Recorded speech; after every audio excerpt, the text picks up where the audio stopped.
2026년 경제성장전략 주요 골자 안에 대해서 기획재정부 장관님께서 발제해 주시기 바랍니다. 예, 보고 드리겠습니다. 보고 자료는 작은 거하고 큰 거 두 개가 되겠습니다. 최근의 경제 상황입니다. 첫째, 경기는 그 밑에 GDP 실질 성장률에서 보시는 것처럼 작년 2, 4분기에 마이너스 0.2%, 작년 3, 4분기에 0.1, 4, 4분기 0.1, 금년 1, 4분기에 마이너스 0.1을 보이는 이 경제 상황이었습니다. 매우 어려운 아주 심각한 상황이었습니다. 그래서 저희 정부 들어서는 2, 4분기는 6월은 아마 저희들 관련에 대해서 0.7%로 새 정부 들어서 기대감 등등으로 이렇게 좀 0.7%까지 반등했고 3, 4분기는 온전한 우리 이재명 정부의 첫 경제 성적표가 마이너스 1.2%로 이렇게 성장했습니다. 마이너스 1.2%. 플러스. 당황하셨는 것 같아요. 네, 1.2%로 아주 높은 성장을 했는데요. 2024년 1분기 이후 6분기 만에 이제 최고 수준을 해서 아마 이런 조금 더 힘을 낸다면은 연간으로 1% 내외 성장도 저희들은 예상하고 있습니다. 정시는 추경, 상법 개정 등 정책 효과에 힘입어서 주요국 대비 가장 높은 주가 지수 상승률을 보여서 그 밑에 표에서 보시는 것처럼 46.6% 11월 7일 기준입니다. 이렇게 보이고 있습니다. 이러한 경기 회복 및 정시의 어떤 상승의 모멘텀을 이어받아서 내년도에는 본격적인 성장 드라이브를 걸어서 잠재 성장의 달성을 넘어서서 잠재 성장률 반등의 원년, 좀 전에 대통령께서도 말씀하신 바와 같이 만들 그런 필요가 있기 때문에 그러한 각오하에서 2026년도 경제 성장 전략 마련을 추진하게 되었습니다. 그동안의 경제 상황 점검회 간담회 관계 장관님들하고 상의도 했습니다. 그리고 기재부하고 뭐 일부 부처 간에는 또 1대1 간담회도 해서 1차적으로 저희들이 과제를 모았는 부분이 밑에 표에서 나오는 부분이고 자세한 것은 큰 종이로 보고를 드리겠습니다. 향후 부처가 내년도부터는 주도적으로 정책 과제를 구체화 추진하고 기재부나 다른 부처는 부처 간에 이견이 있는 과제라든지 또는 여러 부처가 같이 협의해서 하는 그런 과제에 대해서는 조율 지원을 하도록 하겠습니다. 이런 작업이 되면은 내년도 2026년 초에 부처 업무보고 첫 순서로 이 경제 성장 전략을 발표하고 이어서 부처별로 세부 과제 발표하는 게 어떠냐는 그런 생각을 가지고 이 부분은 좀 토의를 해서 결정을 하도록 하겠습니다. 다음은 큰 종이가 되겠습니다. 2026년도 경제 성장 전략 주요 골자는 큰 종이가 되겠습니다.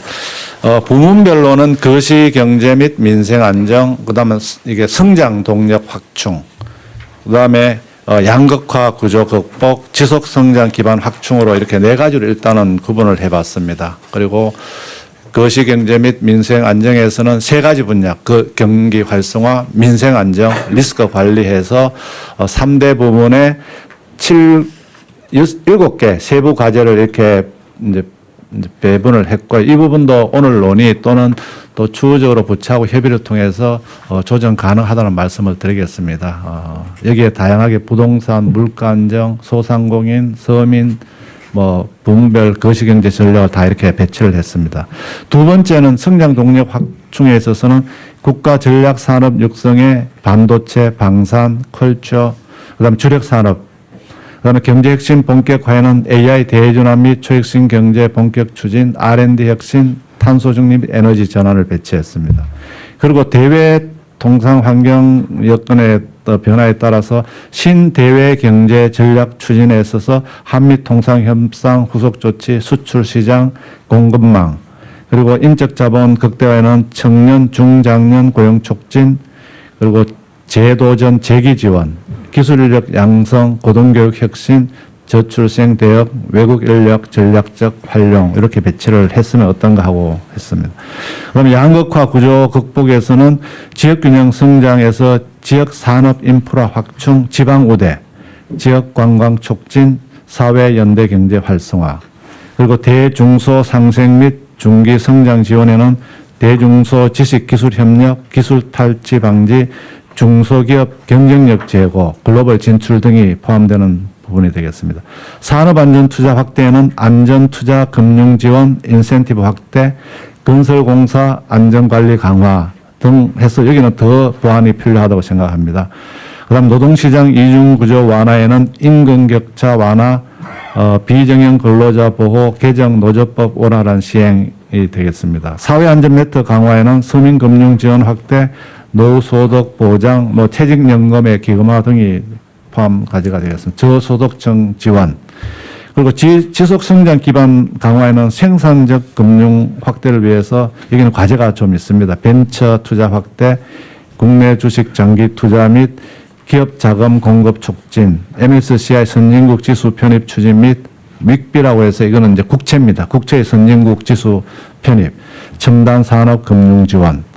그리고 규제 혁신에서는 데이터 공유 확대, 기업 규모별 규제 개선, 경제 형벌 합리화. 그리고 재정 공공기관 혁신에 있어서는 기획예산처 설립에 따라서 재정 운영 방식이라든지 지출 구조를 대혁신하는 방안, 그다음에 사회보험 재정 안정화, 국세외 수입 관리, 공기업 혁신, 국유재산 제도 개선, 조달 행정 등 조달 혁신 조달 확대 이렇게 해서 저희들이 지금 안을 초안입니다. 그래서 오늘 대통령 주재에서 논의가 되면은 저희들 보완하고 그 이후에도 또 필요한 과제는 지속 보완해서 내년 초에는 그 2026년 경제 성장 전략이 발표돼서 잠재 성장률의 반등을 이루는 그런 계기로 삼았으면 합니다. 이상 보고를 마치겠습니다. 근데 이거 내용 정리를 아주 잘하신 것 같은데요. 근데 여기 왜 자료에는 안 띄고 오셨어요? 이게 너무 크다. 너무 커가지고. 네. 그래서 어쨌든 뭐 중요한 부분이 다 들어가 있긴 한데, 그래도 강조하고 싶은 건 몇 가지만 제가 말씀드릴게요. 뭐 어차피 다 하던 거긴 한데 한번 강조해서 한번 말씀드리는 겁니다. 어쨌든 국정에서 제일 중요한 거는 뭐 안전이나 또 안보 뭐 이런 것들 뭐 당연히 중요하고 그건 기본이니까. 근데 그 외에 정말로 중요한 거는 결국은 민생이죠. 국민들의 삶을 더 개선하는 거고. 그 민생의 핵심은 역시 먹고 사는 문제, 경제라고 생각이 됩니다. 어쨌든 경제 회복에 어쨌든 총력을 다해야 되는데, 그런데 우리가 조금씩 세부적인 데서 혹시 놓칠 수 있는 게 있는데, 하여튼 서민 물가 안정, 그 중에 특히 전에도 한번 강조했던 식품 관련된 물가 안정이 정말로 중요한 것 같아요. 그리고 이게 정부가 정책적으로 기업 활동 지원, 경제 활성화 조치를 취하면 이제 대기업들의 활동이 중요하죠. 영향이 가장 크고 기여도도 크고 칭찬할 바가 많긴 합니다만 그 중에 가끔씩 보면 이런 독점적, 과정적 지위를 악용해가지고 부당한 이익을 취하려고 하는 경우가 가끔씩 있어요. 근데 이거는 쌀 속에 뉘 같은 거라서 반드시 골라내야 됩니다. 그래서 아까 제가 공정거리 말씀도 한번 드렸고요. 그래서 유통구조 개선 문제도 그렇고 어쨌든 부당하게 물가, 독점적, 과점적 지위로 인해서 물가 올리고 서민 부담으로 가중시키는 이거는 철저하게 어쨌든 가진 권한을 최대한 발휘해서 잘 관리, 통제해야 될 것 같습니다. K컬처가 중요하다는 거는 뭐 또 말할 필요도 없고 그래서 문체부 역할이 정말로 중요한데요. 하여튼 제가 최근에 여러 군데서 얘기를 들어보면 외국 정상들하고 통화를 하거나 만나서 얘기를 해보면 우리가 조금만 외교적 노력 이거 조금만 더 하면 정말로 시장이 많이 열리겠다 생각이 들었어요. 그중에 특히 문화 분야. 문화가 이게 기업 진출의 천병 역할을 하잖아요. 대한민국 코리아에 대한 이미지, 인상을 개선하면 상품에 대한 수요가 늘어나는 그 원리가 있는 것 같아요. 그때 문화 수출이 1이 되면 상품 수출이 1.8배가 늘어난다. 그때 그렇게 얘기했죠. 네, 맞습니다. 곧 그래서 문체부가 힘들겠지만 지금 잘하고 계시지만 더 주력해 주시길 바라고요. 그래서 뭐 게이밍, 푸드, 뷰티 뭐 이런 건 정말 가능성이 많은 영역 같고 이건 또 중소기업 영역이라서 일자리에도 크게 도움되는 것 같습니다. 그 다음에 인적 자본 극대화 부분에서 다른 것도 다 중요한데 하여튼 제도전 재기 지원 이거 정말로 강조 다시 한번 해야 될 것 같습니다. 예. 펀드도 그렇고 금융도 그렇고 뭐가 실패하면 다시 일어날 수 있게 해줘야 되고 이게 실패 경험이 많은 사람이 오히려 성공 확률이 높다는 건 통계적으로도 나온 사실인데 하여튼 우리 사회의 일반적인 분위기가 한 번 실패하면 마치 그 퇴출되는 것 같은 그런 상황이라서 하여튼 재기 제도전 지원 제도는 최대한 발굴해 주시기 바랍니다. 지역균형 성장 중에 지방우대 정책은 어쨌든 계속 확대해 주시고요. 지역관광 분야도 이거 그래서 문체부가 계속 중요한데 우리 최 장관님 제가 저번에 우리 대통령실 안에서만 얘기했는데 지금 이제 관광객들이 계속 늘어나면서 서울을 왔다가 다시 재방문할 때는 서울보다 다른 데를 가고자 하잖아요. 재방문이 늘어나는데 그래서 다른 지방에 대한 홍보가 정말로 필요할 것 같고 그거는 요즘은 그 광고나 홍보는 SNS를 활용하는 게 정말로 효율적일 것 같아서요. 뭐 체험기라든지 이런 걸 좀 대대적으로 좀 해주시면 좋겠어요. 관광공사가 뭘 하는지 잘 모르겠는데 그 역할을 잘하게 해주십시오. 지역관광 촉진은 정말 중요한 아이템 같습니다. 그리고 대기업들이 지금 국가 정책에 이제 가장 혜택을 보는 게 대기업들인데, 그 수출 기업들, 대기업들인데, 지금 아주 대기업들 잘하고 있어요. 잘하고 있고.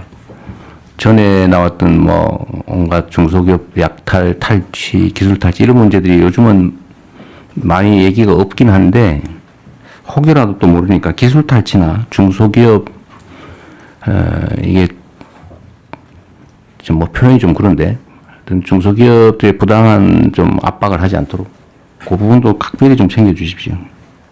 이건 뭐 사회 문화의 문제인 것 같아요.